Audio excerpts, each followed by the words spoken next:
E aí, como é que vocês estão? Eu espero que estejam bem e estejam sempre atentos aos nossos conteúdos e às nossas videoaulas, ok? Porque um conteúdo sempre vai estar interligado ao outro. Lembrem bem disso aí que sempre eu falo. Bem, hoje nossa aula é revisional, né? Um recado assim bem rápido, uma breve explicação só para vocês recapitularem. Nós estudamos na aula passada toda a introdução da ecologia. Nessa introdução da ecologia, nós trabalhamos especificamente as teias e as cadeias alimentares. Vocês viram como são formadas tanto as teias como as cadeias alimentares. Viram que dentro dessas cadeias alimentares nós temos sempre um eixo básico, ou seja, a nossa base, que é sempre quem? Quem? Muito bem. São os produtores, para quem já se lembrou, parabéns. Os produtores são sempre a base de uma cadeia ou teia alimentar. Tanto a cadeia alimentar aquática quanto a terrestre. Esses produtores são basicamente quem, Edilane? Esses produtores são sempre os seres classificados como autotróficos, ou seja, aqueles que conseguem produzir o seu próprio alimento, que são seres fotossintetizantes, que realizam o processo da fotossíntese. Então, pode ser uma alga, pode ser um pezinho de milho, certo? Sempre são as plantas os nossos seres produtores. Tendo esses seres produtores, vocês viram que nós sempre vamos ter os consumidores, que esses consumidores vão ser classificados em consumidores primários, secundários, terciários, quaternários, e aí vai depender do tamanho da cadeia alimentar.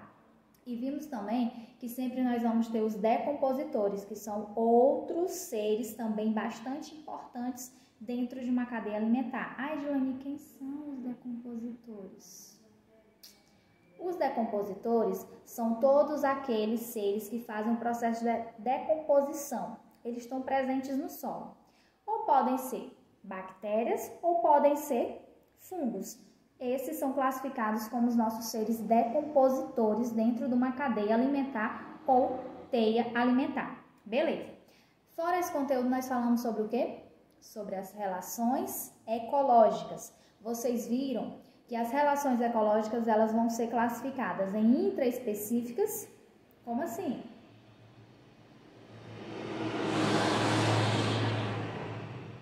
As intraespecíficas são aquelas que acontecem entre os organismos da sua mesma espécie.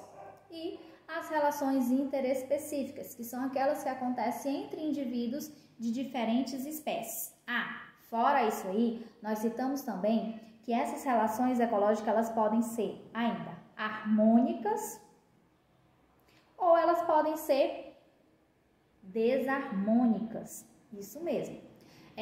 Nós citamos todos os tipos das relações ecológicas e citamos sempre as suas características e foi dado exemplos de seres que estão realizando essas relações ecológicas. Vocês viram que através dessas relações ecológicas nós vamos ter um grande elo dentro da natureza, no caso, ou seja, nós precisamos que esses indivíduos sempre realizem, no caso, as relações ecológicas. Nós temos, dentro dessas relações ecológicas, o quê?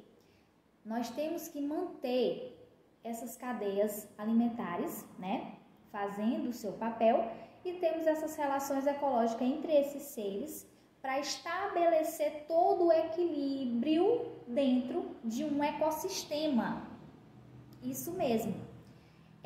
Um equilíbrio dentro de um ecossistema consiste justamente em um indivíduo estar se relacionando com o outro indivíduo. Então, nós vimos aí dentro dessas relações ecológicas, quem?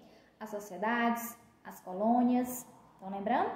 Vimos o inquilinismo, o comensalismo, o mutualismo, que é aquela relação ecológica super, mega bombástica, que é aquela relação ecológica, que é aquela mutação, aquela fusão, que é a relação ecológica mais positiva e mais harmônica que existe, né?